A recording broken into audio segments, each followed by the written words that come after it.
Do you want to learn the tricks that top leaders use to get the most out of themselves and their teams?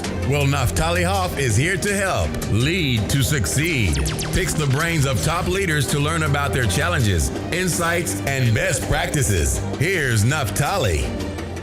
Hello, Lead to Succeed Nation. It's Naftali Hoff, and welcome to Lead to Succeed episode 100.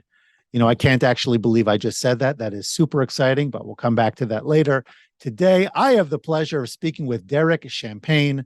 Derek is CEO of The Artist Evolution, a marketing, design, and practice management firm. He helps businesses of all budgets design and implement marketing strategies that yield tangible results. Derek has developed and managed brands and marketing campaigns in multiple industries, from startups to household names. He is a guest lecturer at business conventions and college of business marketing classes, covering marketing and social media subject matter. Derek is also a nationally published musician who has made musical contributions to the soundtracks of television shows on ABC, MTV, Bravo, Oxygen, and the E! Channel. Derek, so glad to have you on the show today, and congratulations for being guest 100. I was just going to congratulate you for guest for the 100th episode, Naftali. Thank you so much. And if I can say, I really love what you're doing.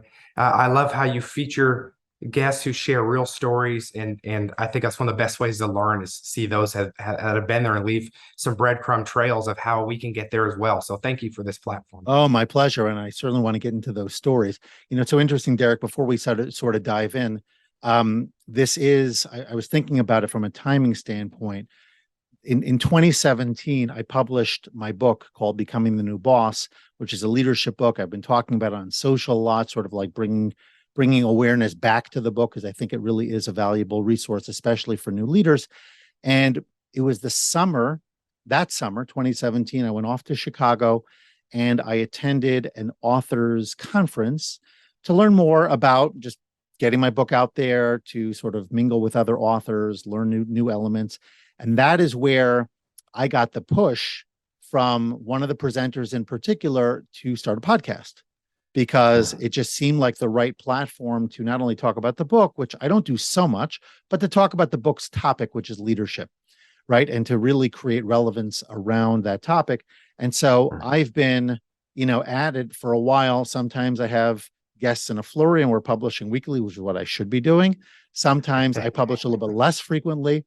And so it's kind of crazy that here I am 5 years later, more or less, since the podcast started, and I finally got to the first major hurdle, I guess you would say, of episode 100, and hopefully we will have many more to come. So really excited to have this conversation, and also really excited to talk about your expertise. And first of all, a big shout out to Aaron Walker, the Big A, who was one of my guests earlier, who made this connection, and anyone who he says should be on the podcast, especially I understand you are one of his facilitators for his mastermind. We're going to get into that later. So that just sort of amplifies your credentials 100 times that alone. But just yesterday, I was out of state and I was working with a nonprofit, and they do a lot of really, really good work in the space of what we call outreach, which is helping people who are I'm Orthodox Jewish, so it's of the Jewish faith, become more connected to their faith, to understand more what it means to be Jewish, what it means to live a life where you're connected to the core, let's call it principles, religious values, tenets, all of that. And at the same time, while they've done a great job in sharing their information from a marketing standpoint and from a branding standpoint, everybody that I spoke with, because I really met with the entire organization, felt like just hasn't been the focus. It just hasn't been sufficiently, let's call it, professional. And if you're reaching out to people who are college educated, who are 21st century citizens, who really want to be able to sort of see, how does this tradition, how does this religious value, I'm not asking you to talk about religion now, but how do these principles and concepts relate to me as a modern man or woman, somebody in this contemporary age in which we live? So marketing and branding is really important for all of that. What is the brand, right? Who are we as an organization, and how do we market ourselves to the community that we want to reach? so that they want to be able to learn from us, engage with us, and all that kind of stuff. And of course, you're helping businesses as well. So I'm really curious, because when I write my report later, send it back to them, I want to be able to incorporate all your wisdom here. What would you say are the core components of, let's start with branding. What are the core components of a successful brand, whether it's a nonprofit or a for-profit business? Yeah, absolutely. Thank you. First of all, Naftali, I want to give a context here is I've had the opportunity to audit and review over 2,000 brands. So Wow. from startups to household names. So when I share these things, I think this is important for context, is there's so many marketing experts out there. And sometimes that's in air quotes and sometimes it's not. And so what is the historical context that they're sharing advice from? And how do I actually apply it to my life? And I hear this a lot. I mean, look, with all the audits I've done, it's probably similar in your space, is you quickly identify, oh, here's a missing piece. Here's a missing gap in strategy or in branding or in execution. You can identify, I can identify it quickly because I've seen so many case studies. But essentially a brand is what your target customer knows about you. Like I want to strip all the complicated definitions out. And so whenever I talk with a brand that says, I'm not sure if my brand's great, I'm not sure what I need to do with it. The simple question is, are you attracting the right kind of people that appreciate your product, that want to consume and understand the value of it, and can afford it? Can afford it? Really that simple. Like I'm a simple guy. I want a simple explanation, and I'm a student of the game, so I'm always going to study it. But it really is that simple. And if they don't know, if the kind of customers that you need, if the kind of donors that you need don't know about you or don't understand you, you don't have a brand. I love that. I love that. There are a couple of things I want to dive into with what you just said. So stripping the complications away and sort of getting to the crux. I'll be honest with you. That's a challenge I've had, and I'll tell you why. I coach, I consult, I train, I write. I have a variety of different services that I provide, a variety of different areas where I would consider myself to have some realm of expertise. And I know that a lot of, let's say, this nonprofit, for example, they've got maybe a core mission, but they've got, I'm sure, a suite of services that they provide. And most companies do. So everybody wants to throw, everything at the customer, because why leave something out? On the other hand, oftentimes less is more. So I'm curious to know, how do you go through that process with a client where, and again, this is for anyone who's listening. Obviously, I encourage them to reach out to you for their branding needs. But the point is, what would you say to someone who has a range of things that they can help you with, or serve, or products that they sell, that kind of gets to the core of that? Yeah. Naftali, that's a great question. And again, I'm going to keep this simple on this part of it, not because we can't consume more complicated pieces, but I think bite size is important. And I'll share in a minute, if we have time, I'll share the kind of the 5 crisis points in an audit that we found around branding and marketing, that when those are solved, it's an umbrella. It's what I wrote about in my book, Don't Buy a Duck. I cover those 5 points. I'm happy to share them here today. But let's go specifically to what you asked about. And, when I'm looking at this happens a lot with tech companies. I'm not going to name the tech company, but it's one of the top companies in the world. They came to us earlier this year to help them refine their messaging. And it's a name that everyone that's listening uses, whether you know it or not. It's on your computer right now. And they just couldn't connect.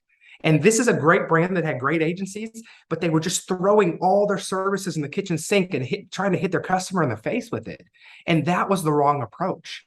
And so to start, and you've heard this before, to start, we've got to go and actually talk to the customer and listen to them. And by the way, that's a key tip that people forget sometimes. They say, I don't know what my customer thinks. I don't know what they need. And I say, I have a great idea. Why don't you go ask them? Oh, yeah, we haven't done that yet. Okay, let's go talk to them. And so to simplify is, what do they actually need? Don't give them everything. There are times when you don't want to show the customer all the things that you do. Yeah, but I also can do this, and I can also help you with this, and I can also help you with this.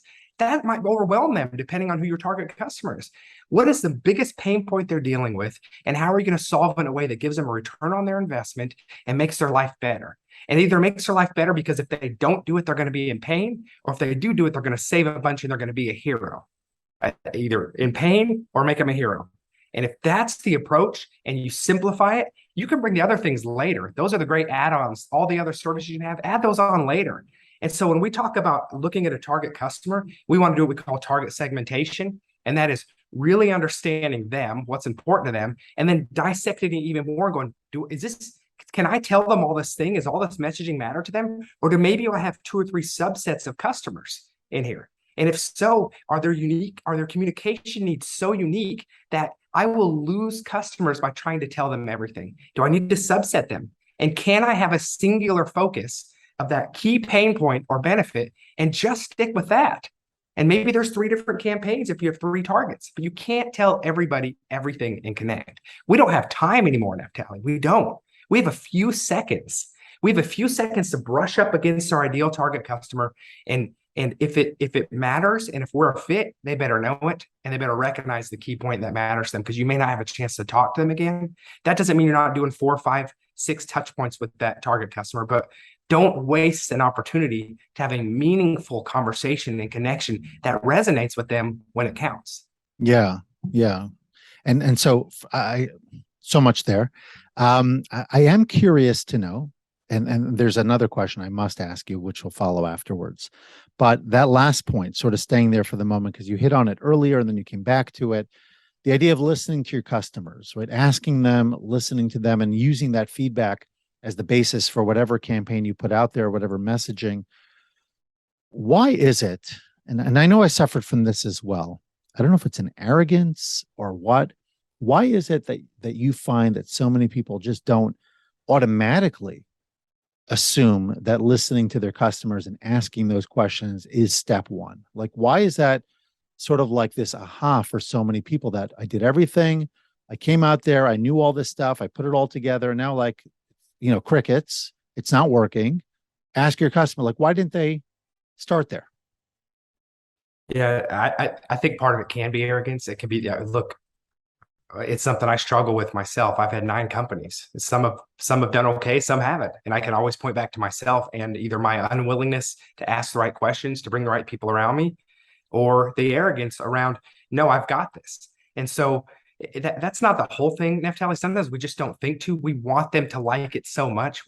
They see the customer. This is if we're talking to a lot of entrepreneurs right now and leaders, which we are, I mean, what the customer is seeing today is an iceberg of all the work that I have done, the money, the sweat, the tears, the laughter, the failed businesses, the successes, the teams, the turnovers, the lines of credits. We could just do this for 5 hours, right? Just name all the things that we've done as leaders to help get this off the ground. They don't understand the context, Naftali. They don't understand the context of this product and how well I've refined it. My agency now, 15 years. What are you going to tell me? I know this product. But yet yesterday, I had to sit down and put on mute and listen to one of our key referral sources, a big referral source, and just say, I want to hear what you have to say. We missed the mark on something, and I want to hear how we can make this product better. Now, we gave them a spot to tell us, and we found something out really important, and they love us, but we found an area to improve. And by asking that question, it's probably going to double or triple the business. And they're referring like 70% of new customers right now. Look at that, just by asking the question.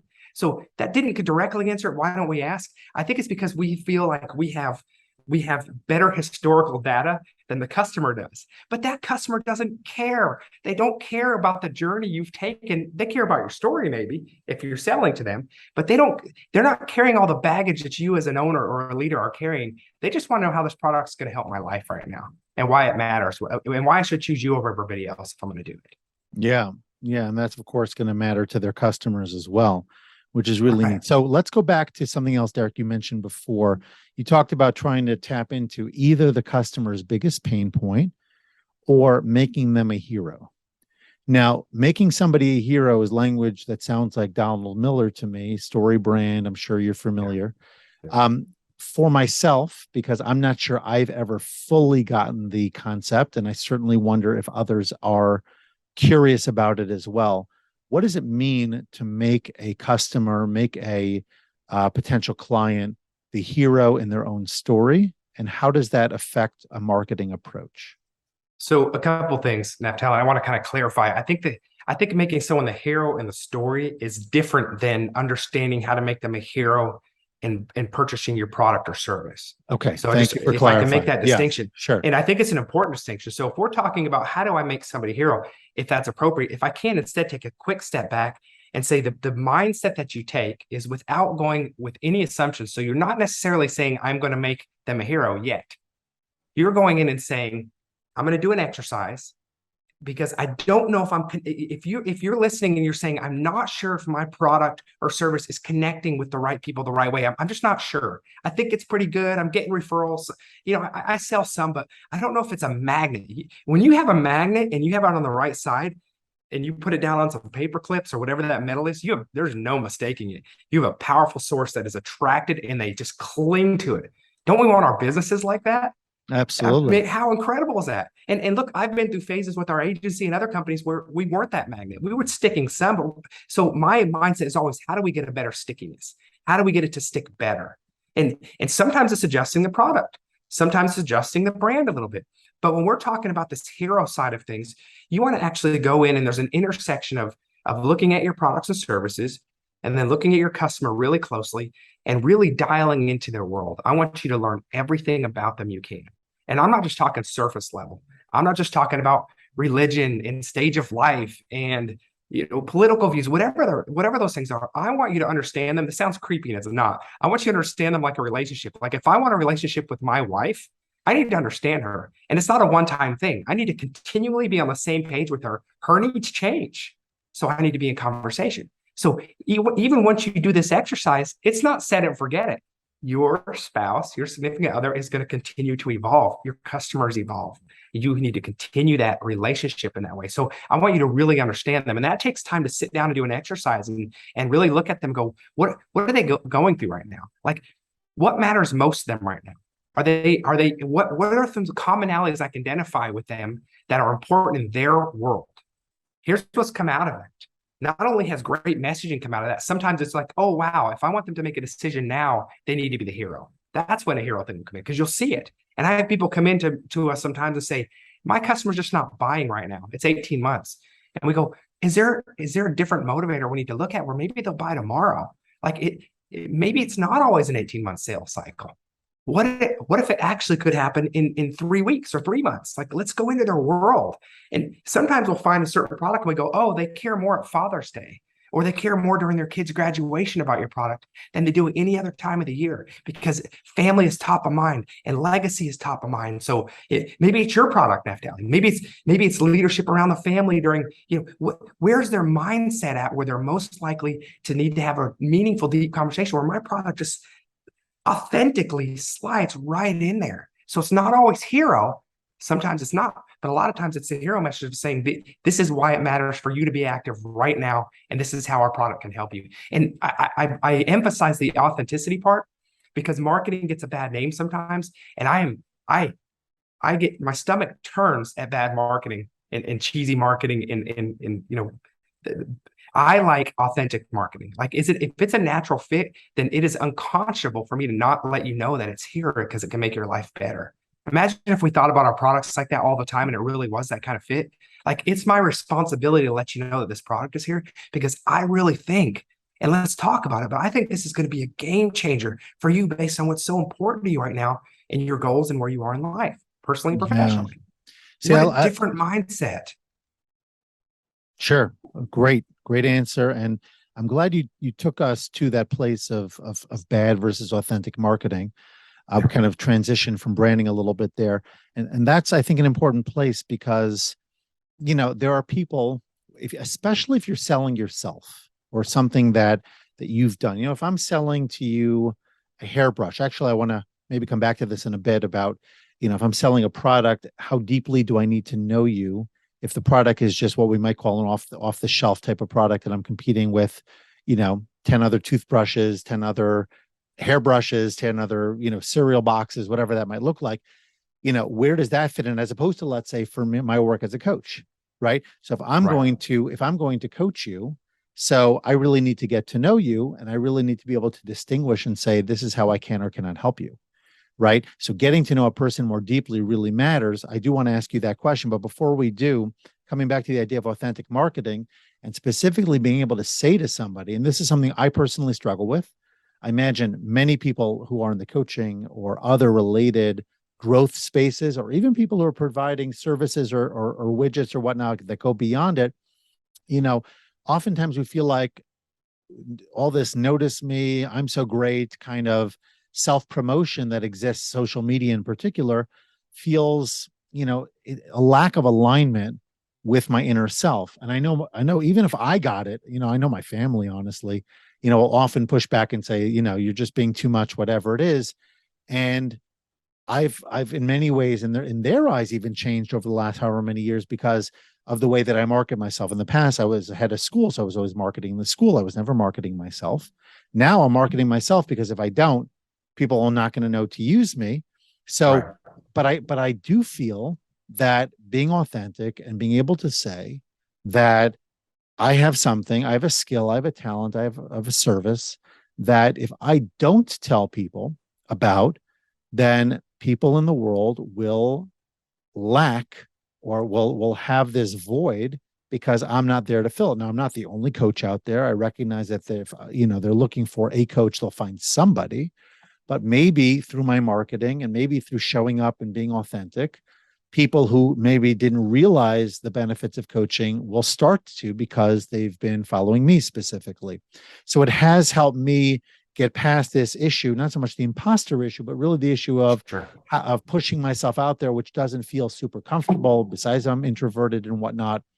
So, it really is a helpful point because I want people to realize that, putting yourself out there is not, hopefully not, about stroking your own ego and just getting a bunch of vanity likes. It's really about helping the world know that you can help them.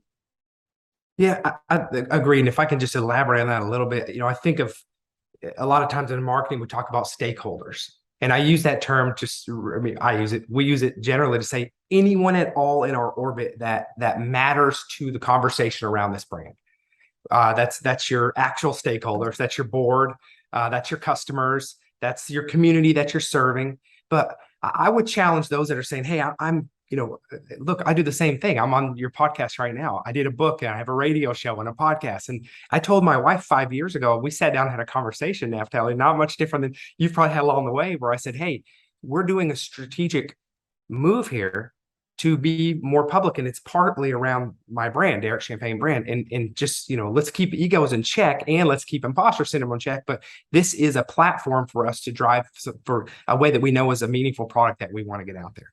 And so we just had to get over it. But what I really look for is, and I encourage is, think about your stakeholders. I'm not saying ignore critics and ignore everybody else, but if you have a response, I have a board duty, I have a duty to serve my stakeholders. It's what I have to do. And outside of that, I'm not serving the others the same way. So right now, I want to serve my stakeholders. I want to serve your stakeholders because we're talking. And so I would really encourage, think about your mission and around those that you've been called to serve. And it's not everybody. If everyone listening, if you think you're called to serve everybody, that's a pretty watered down message. It doesn't mean you can't have a message that connects with everyone, but you have a group that your tribe and a group that you're called to serve. And that's where you're serving. And so focus on those stakeholders, focus on that tribe, and focus on providing value to them. It makes it easier because now you're going to get comments and you're going to have other people see you and your family and extended family and friends. Those aren't necessarily your stakeholders around the mission for this product or the service that you're sharing. So just really focus on them and providing value to them. Great. So I have a couple more questions in this segment, but I do want to go back to that point I mentioned before about the deep dive and trying to understand your clients, on a very, let's call it personal level. So again, if I'm a coach, I understand that. If I'm even doing marketing and branding, I totally understand that because that's who I need to serve and how I need to serve them. But if I'm selling an off-the-shelf product, for example, a blanket, a hairbrush, as I mentioned before, those kinds of things, why is it important for them, for those individuals, to really understand all the intricacies, so to speak, of their target client? So that's kind of layered, which I like. So bear with me for a second. There's several reasons. One is let's go a couple different levels of who they're. It's not always just the end customer. And I know this because my first company I owned was a distributorship where I owned Famous Amos cookies and Jackson Vanilla wafers and Murray in 3 different states and Walmart supercenters and all the supermarkets and convenience stores. Those were all my customers. And that was my route at 18 years old. I bought it and built it. And that was, so I understand the end product. but I also know there's a bunch of different stakeholders in there too. So let me just kind of describe a few of them. One is it's important because the end product is on the shelf competing with how many others, right? So I need differentiation in my product. So understanding the customer, what's important to them, well, I better understand that because I'm fighting on, and I did this with cookies. I mean, we had everything color coded to know how we could pull this and sell more than Nabisco on the same shelf. I mean, there's a science to it on the marketing side in the retail space anyway. And actually, you mentioned hairbrush. We put a hairbrush product in, or a blow dryer product in Walmart 2 years ago, nationwide. So we've actually had to design packaging and messaging specifically to what you're talking about. But it's really important because you need to pop. So you need to have attraction with visual attraction and messaging attraction, and why they should buy that market share over the competition that's on the shelf. So that's one piece. So that's kind of an obvious answer, right? Yeah, I get it. It needs to pop out because I'm on the shelf. There's competition. How do I win the favor by being visually and messaging more appealing? The next thing is when they open it up is, did I actually make those things when they took it home? And did it actually do those things to where they're proud of the product? They're giving good reviews. They're referring it out, and they're coming back as a customer and buying my other products, or coming back and buying my product again, or buying it for Christmas gifts or whatever it might be. So critical for the end user.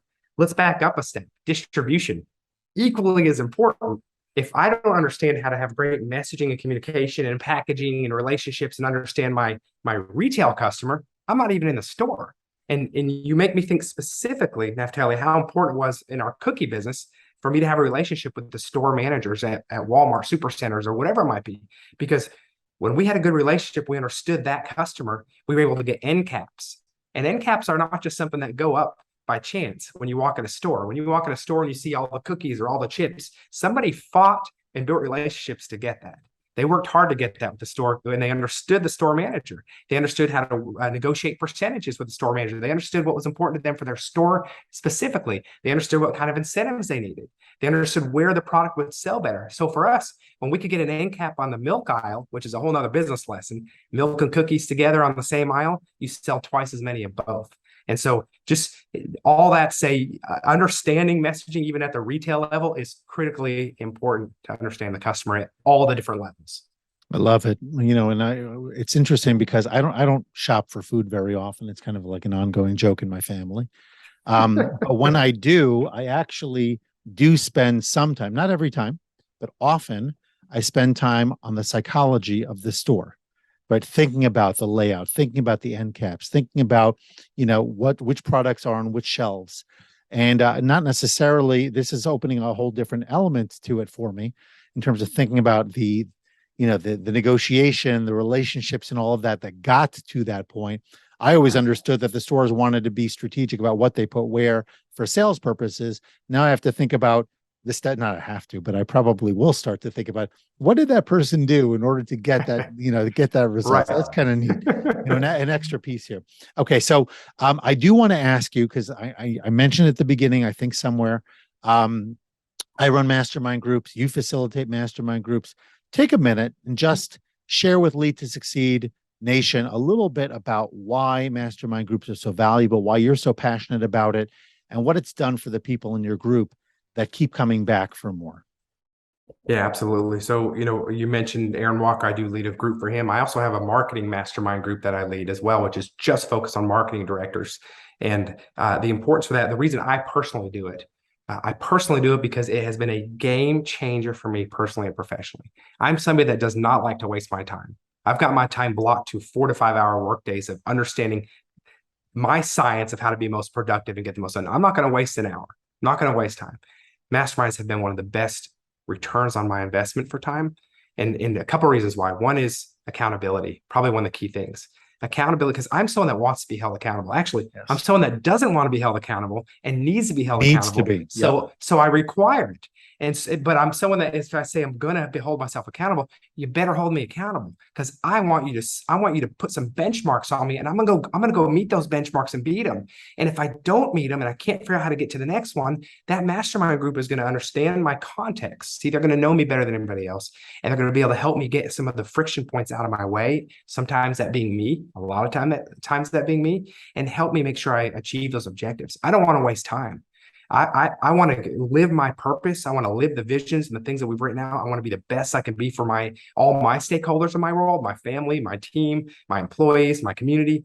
And so a mastermind is a great way to subject yourself to an authentic group that will hold you accountable to getting results. And I think it's one of the best inventions out there for someone that really wants to break through in leadership and be very successful with a healthy dose of self-awareness and humility along the way.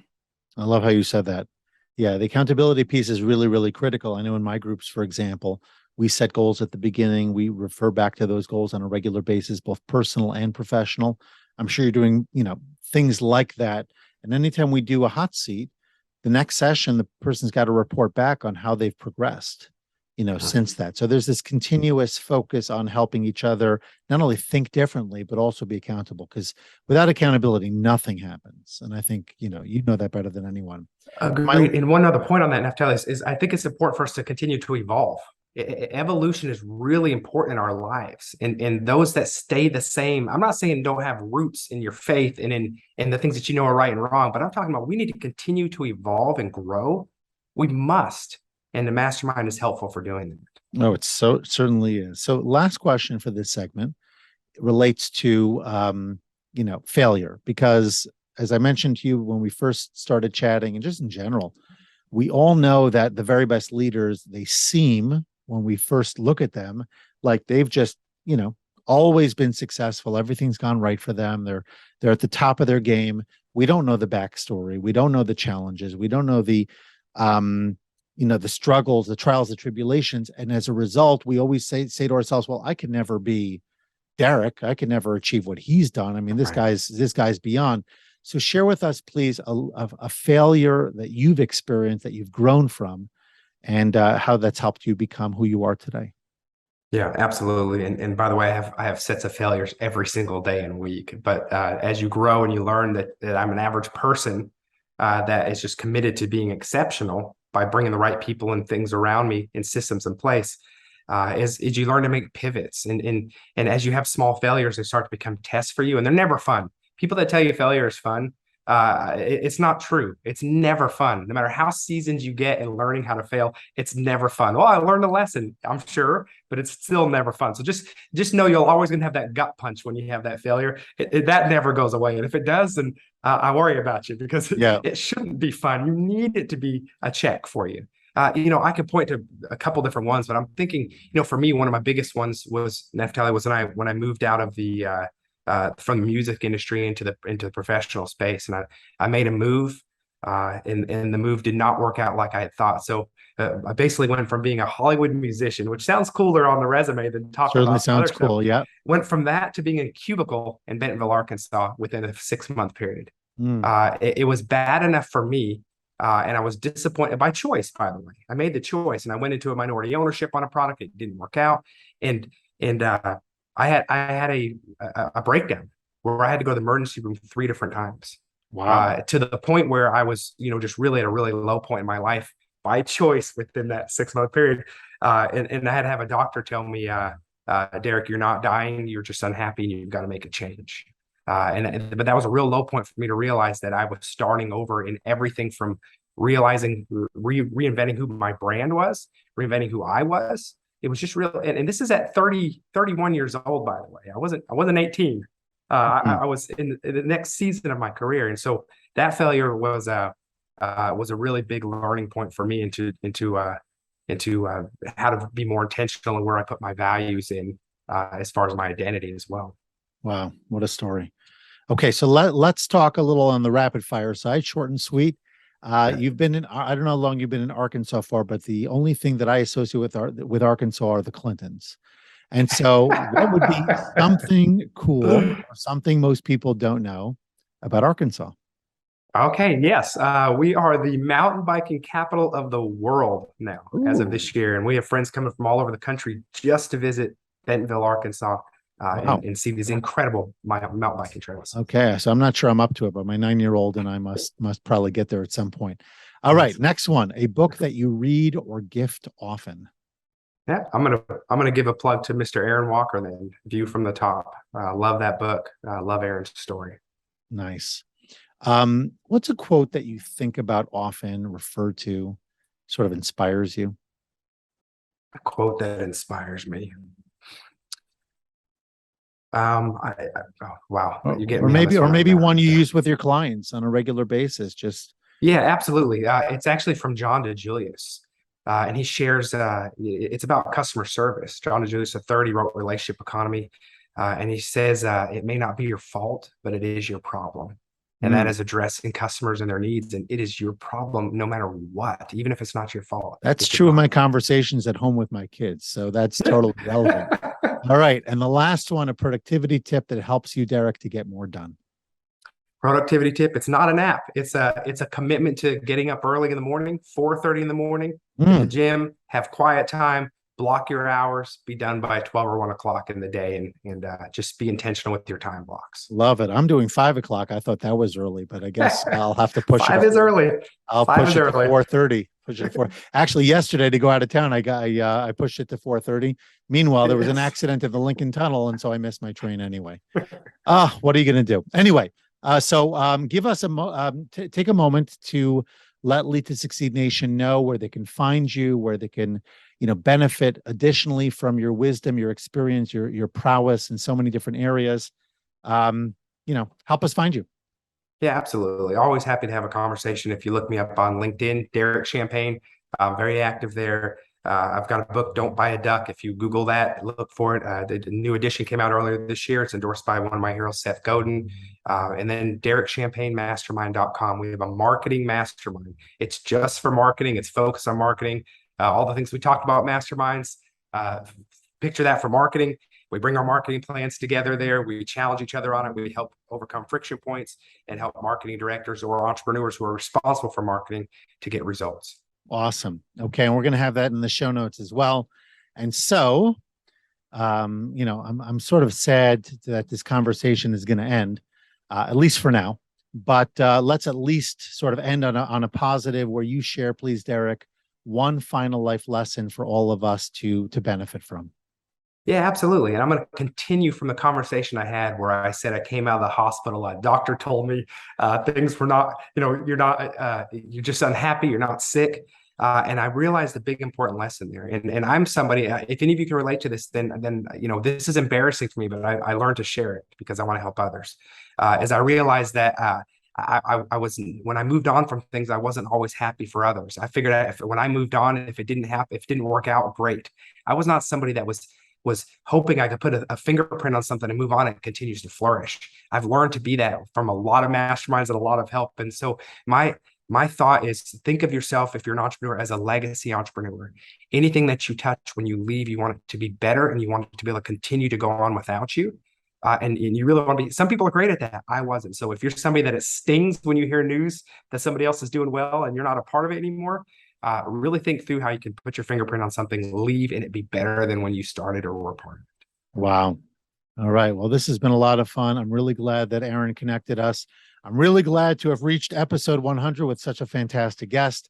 So thank you for being here, Derek. And I can't wait to share this message far and wide. More people just need to get that wisdom that you've been sharing and continued success really in everything you do. Thank you. Congratulations again on number 100. There you go. Bye-bye now. Thanks so much for listening to this episode and for investing in yourself so that you can lead to succeed. Before you go, don't forget to subscribe, rate, and review the show. Your feedback gives the show more social proof and encourages more folks to listen.